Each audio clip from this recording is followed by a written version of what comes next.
All right, so we got 4-5 matchup on the AFC side. So Saturday, January 11th at 4:30 p.m. Eastern Standard Time. We have on CBS, we have Chargers traveling to Houston. This is the only game of the weekend where the opposing team is the traveling team, the road team is the favorite, and it's kind of an insult to the Houston Texans. C.J. Stroud and D'Amico Ryans actually spoke on this today. They actually talked about how this is actually going to give them some added fuel going to this game, being the underdogs as the lead dog team in this one. But yeah, so 2.5-point dogs at home. JD, who do you have in this Chargers versus Texans matchup? You know what? This, Teja was saying the last game was hard for to choose. This one is the one for me. Okay, on this one, it really is. Man, you have two very good football teams, two very talented quarterbacks, and you got some very talented weapons. But I do believe, oh man, if the Chargers, good defense, great defense, come out to Stroud, get him kind of little jittery in the pocket, changes things. I think it changes things for him. But they have a really solid defense. Houston does. Justin Herbert is a really good quarterback. Edwards has been playing really well. They got Will Dissly as a tight end, and it really hadn't been doing anything. But Johnson's been doing a good job. McConkley has been doing a good job. Palmer's been doing a good job.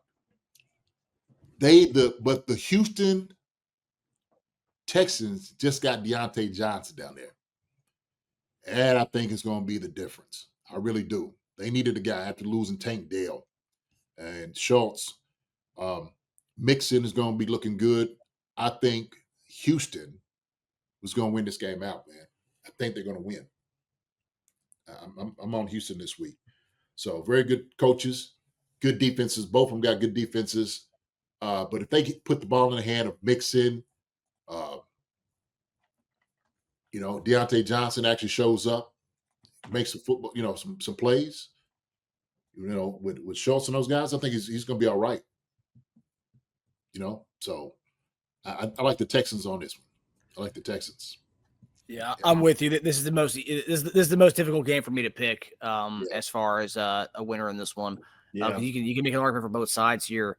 And I bet the Ravens are kicking themselves for letting Deontay Johnson go with Zay Flowers' injury, because he'd be a nice fill-in for Zay Flowers if he was still there. Teja, we were talking about this when I don't know what happened to you, but Chargers are the only road team or the only road favorite. Yeah, I heard that before I disappeared. So what do you have in this one? I am going. This is a tough one. This is like the AFC version of the Buccaneers game for me. I'm going Chargers. I think they definitely want you to take the plus money for a home team in the playoffs. I just think Harbaugh will have them ready for this game, man. Harbaugh's got a lot of playoff experience as a coach. I think he'll rise to the occasion. I think it's going to be a low scoring game. I think it'll be like 20-17 Chargers. I think this one, as low as it is right now, I think it's going to be even lower than that. I think it's going to be this game's going to be in the 30s. Wow. Yeah, I think it's going to be low scoring. The highest, I think it would be like 23-20. So if I take this game safely by to the mid 40s, I think it'll go under that. Yeah. I'd love to see Herbert lose, not win another playoff game. That'd be amazing. Just because I'm tired of people still trying to throw him in the top 5 quarterback conversations. Like, okay, win a playoff game first. And I was love him to not win a game for that reason. I was tired of it. I do think the Chargers win, though. I think the Tank Dell injury really hurt Houston. I know Deontay Johnson's there now. I'm interested to see how much reps he gets this week, but it's crazy how much that injury kind of hurt them. And you saw after that, what happened during that game. You kind of saw everything kind of manifest. And the offense was clicking throughout that whole game against us. the injury happens, and it's like kind of gone downhill since then. Mixon hasn't been the same. I don't know. It has nothing to do with Tank Dell, but Mixon hasn't done anything the last 3 weeks either. And it's crazy because he was having such a great season, but the last 3 weeks he's been kind of non-existent in the offense there. So, But you need receivers to get open. That's the thing about it. Nico Collins is not enough. Schultz is not enough. Now you got an actually legit guy on the outside of Deontay Johnson. Yeah. Why? So they needed a guy like that. I think Joe Mixon, he could carry the load, but when he was in Cincinnati, he needed a Higgins, he needed a Jamar Chase, he needed guys around him also too to cook the way that he could cook. We seen Damian Pierce take off running for a couple yards. I like Damian Pierce. He got hurt. Shoot, Mixon came in. That might be something that they do. Okay, mix it up a little bit, tempo wise as far as with those two. But I think if they do get Deontay Johnson the football, I think it changes things for him offensively. I think that opens up Mixon too. So we'll just have to see. Nico Collins is incredible. He's one of the best route runners in the league right now. He's been phenomenal. If I was CJ Stroud, I'll look for that joker all over the place. Now he's got somebody that can to run those routes with him. So, and maybe Deontay Johnson needed to be happy because he's playing. He's like, look, now I'm at a place that I'm needed. I'm needed. It's not Carolina. It's not up here with the Ravens. I'm a needed guy down here. So we'll see what he's going to do.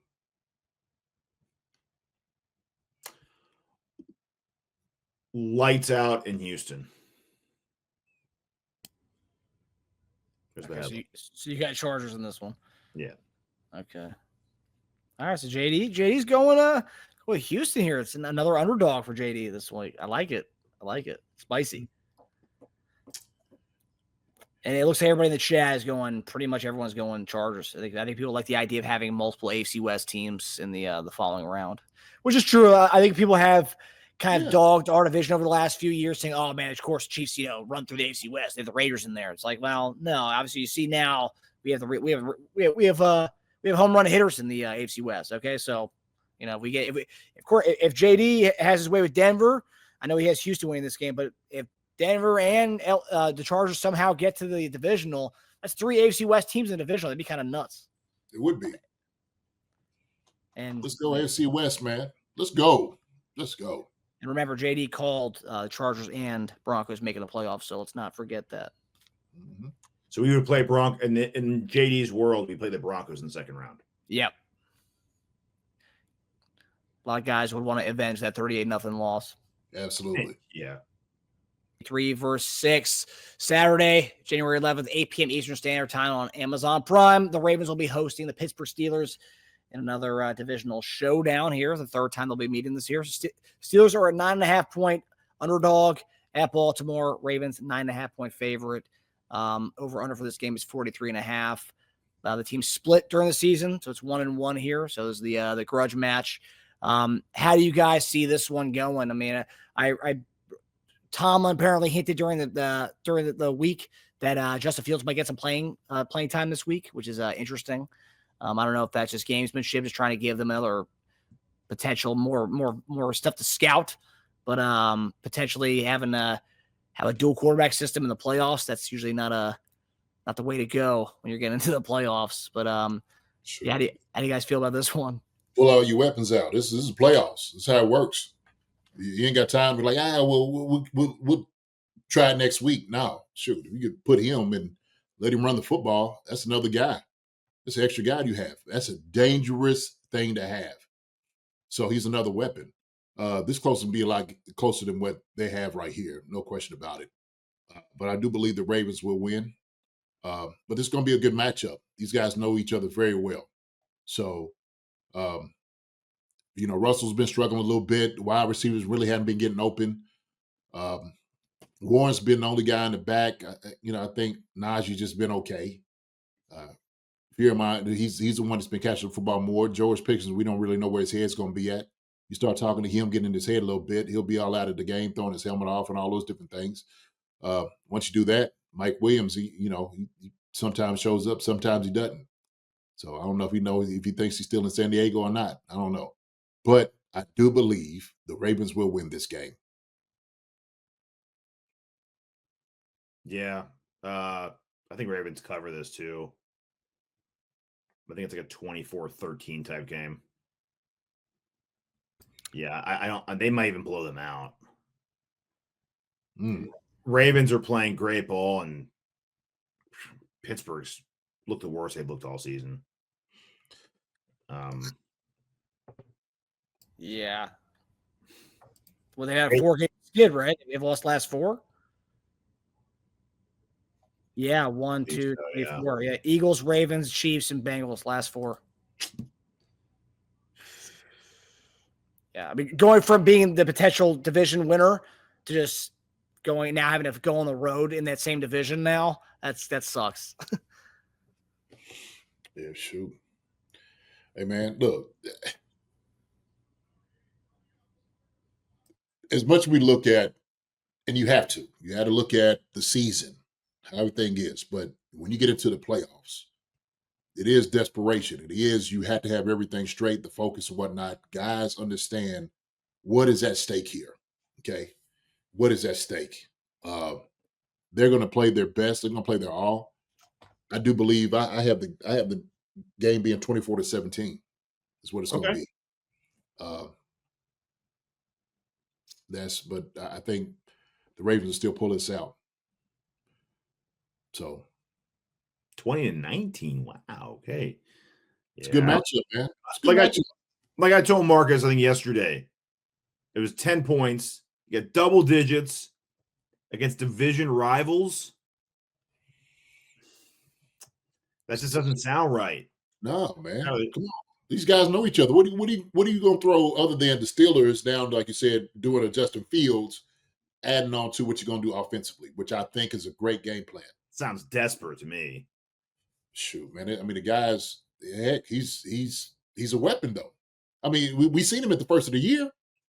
So it's not like it's something that they haven't done before with him. Justin Fields could come in and absolutely do that. I think Russell Wilson, I don't think he wouldn't mind. He's a veteran quarterback. As far as rhythm and stuff, I think he'll be fine as far as like doing that, right? If you want to bring a couple of plays in Justin Fields, because now what you do is you got a double threat and a guy can legit throw the football deep down the field and can run the football. Big guy who can make guys miss and run over guys. Incredibly athletic guy back there. He's a weapon. So I like that idea. I'd have at least a couple packages for that. At least.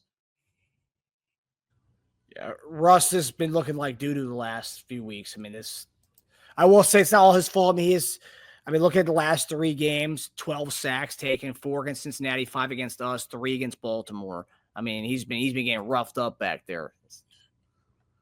Shoot, let Justin Fields pull that ball down and take off running. Yeah. Right? Outside and the tackles, and if you start to load the boxes on him, let it fly. Let it fly. Headline.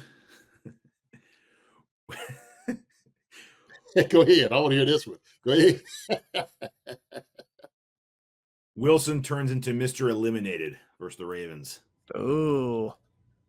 Instead of Mr. Unlimited, Mr. Eliminated. Do you know that clip, JD? What's that? Do you know that clip from Wilson? No. Oh, Mr. Unlimited? You never seen that one? Mr. Unlimited. I haven't seen that. Oh, dude. There you go. That's why you didn't laugh at it then. No, I was like, I didn't know what that was like. Okay. Yeah. It's more like Mr. Eliminated. Yeah, I'm pulling it up. This is good stuff.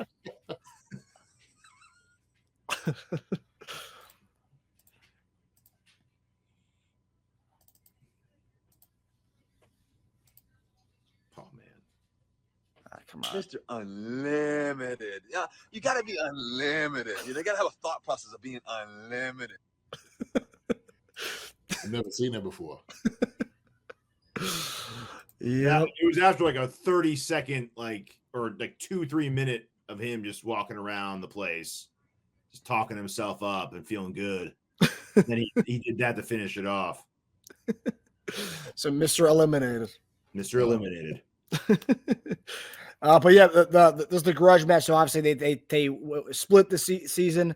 Pittsburgh won 18-16, and Baltimore won a few weeks back 34-17. So this is the grudge match here.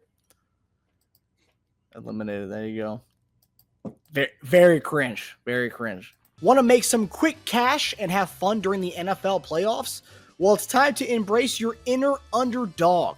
Over the last 3 weeks, we have given 11 selections, and we have cashed on 10 of those, predicting higher or lower on multiple different player statistics. So we are ready to continue this heater into the playoffs. So if you have yet to download the Underdog app, do so now and get free cash. Click the link in the description or use promo code CHIEFCONCERNS, one word, to claim your free pick plus first-time deposit offer up to $1,000 in bonus cash. It's NFL playoff season, so let's continue to keep the good vibes in 2025. So 2 versus 7. So on the AFC side, we got the Broncos, the 7th seed, who are an 8.5-point underdog against the Bills. But guys, what do you think about this one? I know JD's been talking about potential upset, and I don't know if he's wait, in this game? JD's talking about upset in this one.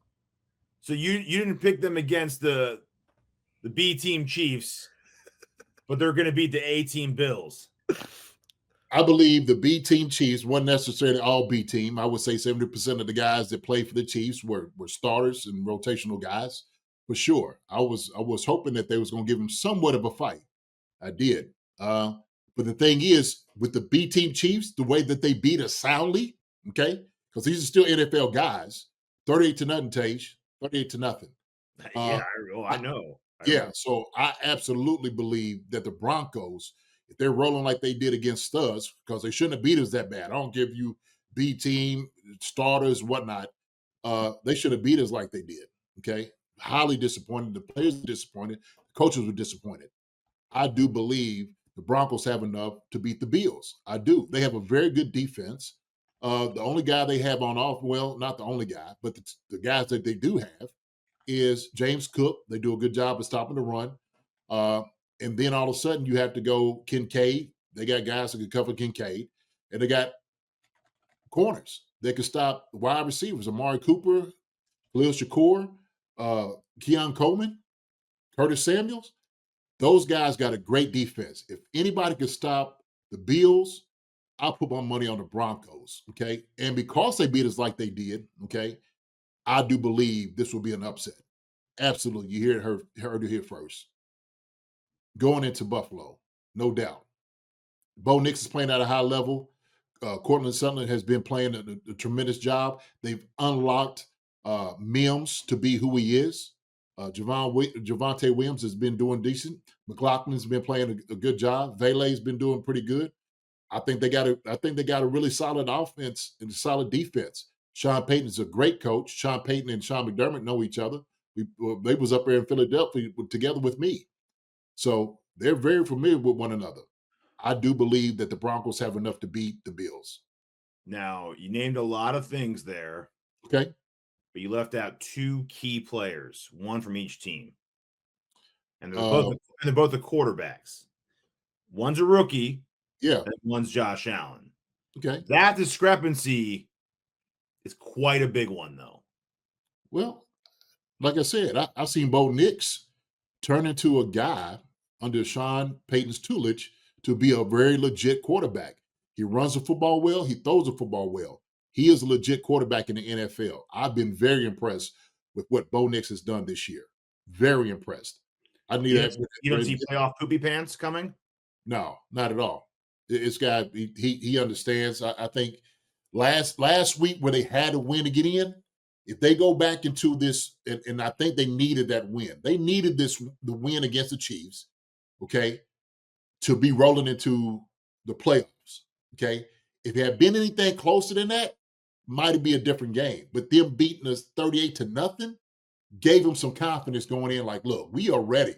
And I'm telling you, they pulled out all the stops as far as like what they were doing. Sean Payton was in his bag last week. He was in his bag. And they put out all the stops against us.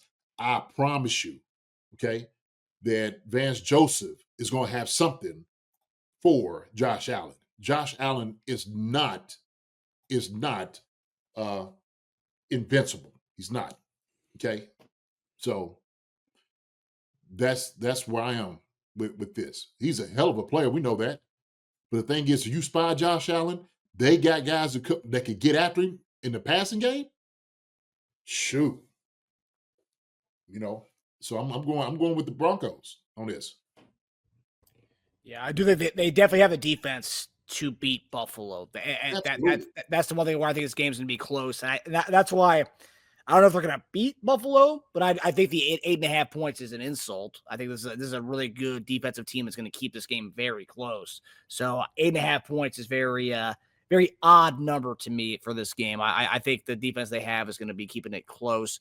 I don't know if they'll win. I do think Bo Nix, while he is a rookie, and I think if someone said it in the chat, he's a pretty damn experienced rookie. I mean, the guy's like 27, and he's a 27-year-old rookie who played in college football for like 10 years, and include his Auburn and Oregon days. So I think that does play a factor here. Obviously, it's not the NFL playoffs, but I mean, look, the last 2 weeks have been pretty much playoff games for him. I know it was the B team Chiefs last week, but that was a must win. And then the week prior to that, yeah, they lost the Bengals, but that was another gritty game where that was also a must win. So they're already kind of in the playoff zone, which I think bodes well for Denver going into this game against Buffalo. And also too, you're playing in Buffalo. I mean, Denver, it's not like it's Miami going up against Buffalo. It's Denver going to Buffalo. So it's like, they're familiar with the elements. Yeah. What's the closest team comp to Buffalo, you think?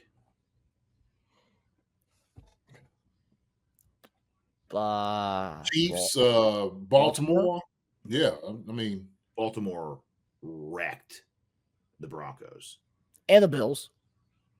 They beat the crap out of the Bills, too. Yeah. I mean, yeah, but we're talking about like player comp, the team comps to the one facing Denver. So, what week was that when they played though? That because we're talking about rookie. I mean, he was definitely a rookie when they played earlier on in the season. He's no longer that guy anymore. It was week 9 or week 10. Okay, man. We 8 or 9. 2 months ago. That it does matter a little bit. I take, man, Bo Nix has a lot of poise to me. He doesn't look like he get shook too much.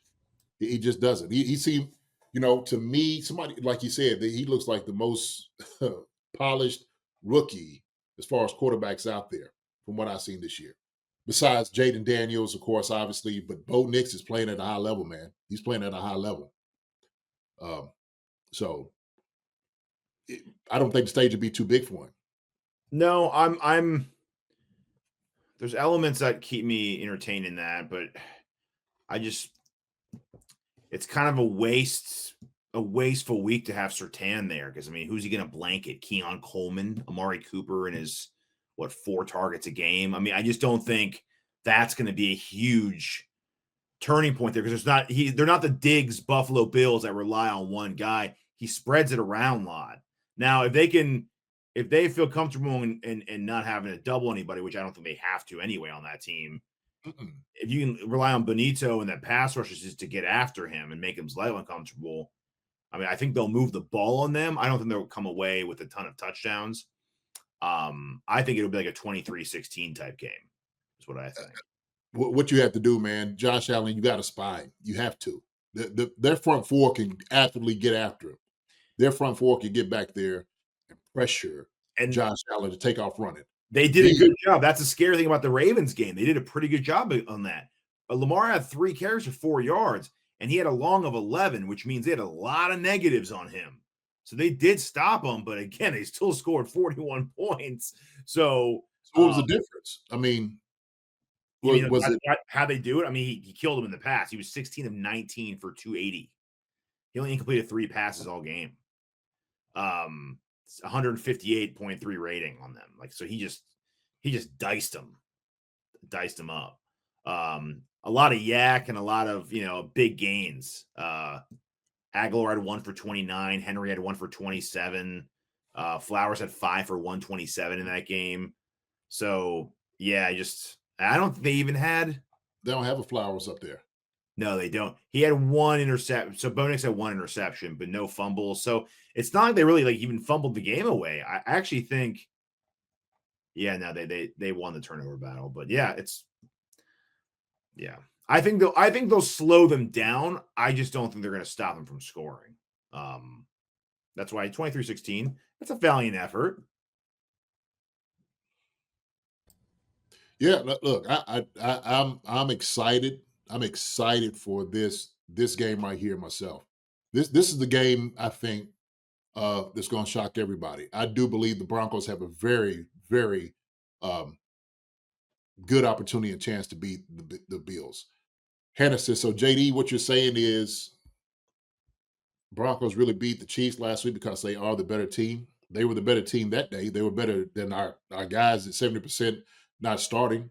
We didn't have our studs out on the field. They weren't. They weren't out there. I think if even we had our studs out there, it would have still been a good game.